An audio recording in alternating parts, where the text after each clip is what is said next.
Hello and welcome once again to the Thrifty Collector. Today is November 14th, 2020. We've got some Thru the mail returns. We've got an eBay buy, though I do know what that is, but a lot of these I have no idea. There's 9 of them, so pretty good week, I would say. I've been trying to pick up on my sending out my Thru the mail requests. Maybe it's just my anal retentiveness, but I actually like to put them in the stack of how close they are to me. I actually send them out that way too, and I know it means absolutely nothing because once they get to the post office, they just get all thrown together. But we're going to go ahead and go through these, see what I've got this week. I'm still kind of on a baseball run. I'm going to probably start doing more football here in about a week. Probably next Sunday or over the holidays. So let's see what we got. This one is from North Houston, Texas. And usually if I use a bigger envelope, I use that if I know for sure that the guy will give me some maybe some bonus cards or even some photos. So more than likely, that's what the deal is with these. Which there are some photos in here, which is nice. All right. This is Johnny Edwards right there. That's his 1970 card. Great signature for a guy that's probably well into his 70s by now. Let's see. This is Johnny Edwards, his 1974 card. Obviously a catcher for the Astros. It's a nice card. Excuse me. His 1972 card, once again, still with the Astros, actually came up with the Reds, but that's his 72 card. And then he sent me some photos. This is one with him with the Cardinals right there. One with the Reds. And one with the Astros. So he must do one with each team that he played in. That's real nice of him. I like the fact that he did that. That's kind of becoming a dying trend amongst players. You really won't see a lot of the newer players do such a thing, but the older guys seem to really take care of you. So that was Johnny Edwards. Let's see. This one is from Jacksonville, Florida, which is rather close. What we got in here? This is Craig Anderson with the New York Mets. This is his 1963 card. He actually played with the 1962 Mets, which is still considered one of the worst baseball teams of all time. That was the Mets' first year in existence, the 1962, and that's his 63. He did write me a note. It was fabulous and exciting to be in the major leagues, a dream come true. 2 special moments for me. Joined the Cardinals and got into the game on my first day. He pitched well and won the game. Okay, so his first game, he won the game. First day plus a win. 1962, drafted to Mets, and on 5/12/1962, I relieved in both games of a doubleheader and won both games in relief. This is the first doubleheader the Mets ever won, which is pretty amazing that he won both games. He actually had a 3-17 record. So except for that doubleheader, he won 1 game and lost 17 the rest of the year. That's something else, though. But at least he could say he won the games in the doubleheader. All right, this one is from Tampa. Let's see. Usually I try to ask him a few questions. He did not answer any of my questions. But this is Billy Moran. He played second base with the California Angels. He did an inscription All-Star 1962. Let's see what he did in 1962. He actually played 160 games. Got 186 hits, 17 home runs, 72 RBIs, 90 runs, and batted .282. So a very respectable season that year for Billy Moran. That's nice. And this is his 1964 card. And once again, he put the same inscription on. So pretty proud. And he should be that he was actually an all-star in 1962. So Billy Moran. All right. This one is actually a little thick. This is from John Groyle. He was a Twins manager for a while. Let's see what we got. All right. He was a manager, I want to say 79, maybe 80, 81. That's his 1963 card, signed. A 1964 card. The cut on that card is not great. They cut off pretty much all the top, and you have the top of another card there. And in a 1964, I probably offered him to let him keep one of the 64s, one of the doubles. Usually I do. So I guess he decided he would just sign both of them, which is kind of neat. He also wrote a nice little note. Let's see. James, the season of 1963 brings back a lot of fond memories. Had my best season in the major leagues, played a lot. Thank you for your love and love for our great game, John. So that's kind of nice. So far I am batting 1,000 on getting my card signed, and I had a bunch of these 63 64s, and decided to finally start sending them all out, and I will probably finish the rest of them this weekend, and then, like I said, I'm going to move on to the football. All right, this one is from the Atlanta metro area. See if he wrote anything on here. Nope, he didn't write anything. Okay. This is actually from Jack Smith, who was a player on the 1963 card. I wish I had gotten the guy right here, Steve Dalkowski. Wish I had actually got him. He passed away, I believe, this year. I wish I had got him to sign this card. Somebody will eventually do a movie about him. If you don't know anything about him, check him out. He was a left-handed minor league pitcher. Some people think he threw at times at about 115 miles an hour.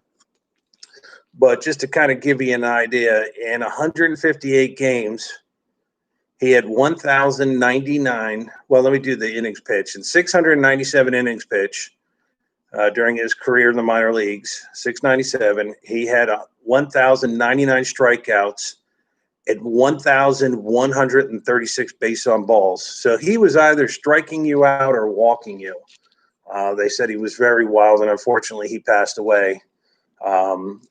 But at least I got the second guy on this card to get this signed. But I wish I had gotten that Steve Dalkowski to sign that. Very interesting story around him. Supposedly, he faced Ted Williams in a preseason game or spring training game, and Ted Williams said that he was the fastest to ever seen a pitcher throw a ball. All right, this one is from North Dallas, Texas.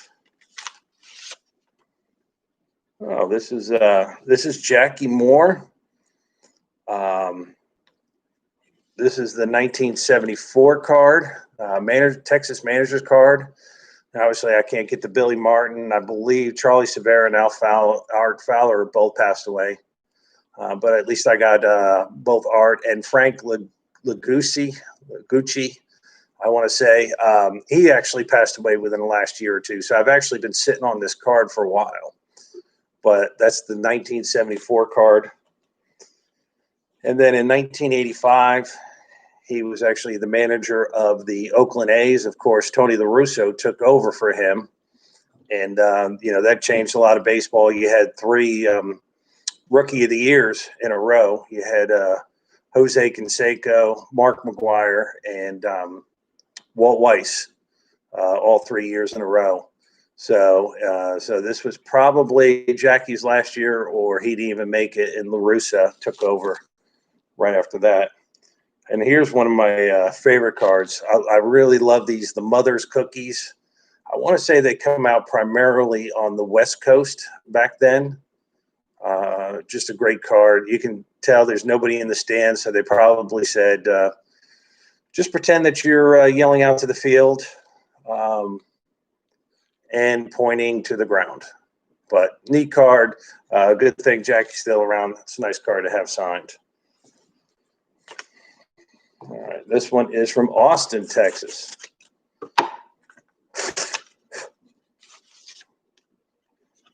And this is Red Sox pitcher Ray Culp. This is the 1969 card. I've actually gotten Ray before in the past. Looks like his signature is getting a little shaky, unfortunately. He is fortunately, he's getting up there, 41, so he's going to be 80 years old this coming year. But so that makes it real good. A lot of these guys, even though their health's declining, or I've seen guys with Parkinson's and dementia still try to sign. So at least they always try to make an effort for their fans. But that is the 69 Ray Culp.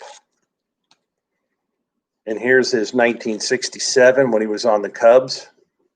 And once again, you can tell Ray's having a little difficulty signing. So, but so that makes it a little extra special that he at least took the time, even though it looks like he might be struggling with his signature. All right, let's see. This is Carroll Stream, Illinois.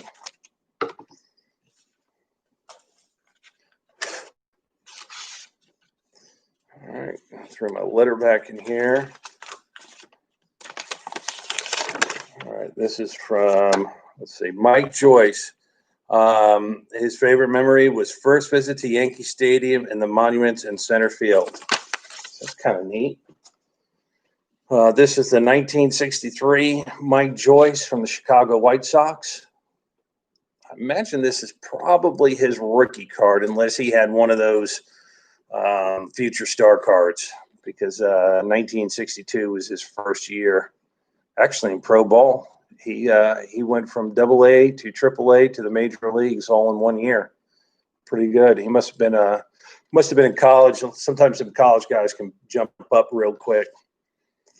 And here is the 1964 Mike Joyce. All right, and obviously he was with the New York Mets, which that could be a career killer back then. Let's see. He actually in 63 ended up pitching mostly in, it looks like AAA, and then played 6 games with the Cubs and then left for the Mets. Still a real nice signature on that. That's a nice card. It's the 64 tops on that.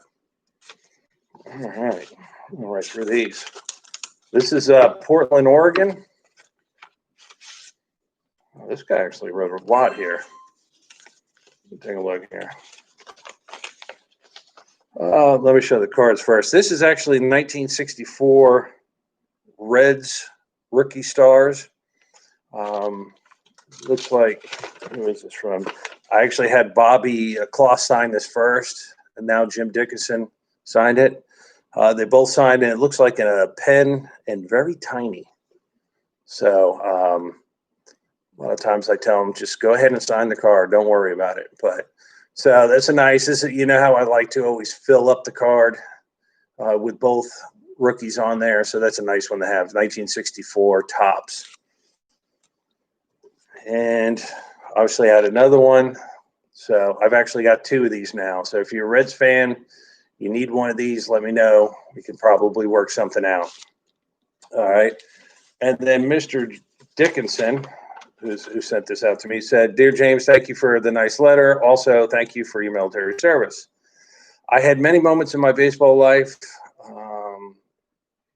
1 year of winter, summer, or 13 years. He taught school for 16 years and then returned to nearly 10 years of baseball in Italy, it looks like. as a pitching coach and manager, would I do it all over again if given the chance? Hope this virus will be over soon. Best regards, Jim Dickinson. So that's real nice. Kind of let me know what he was doing. It looks like he went to Italy to manage and coach. That's pretty nice.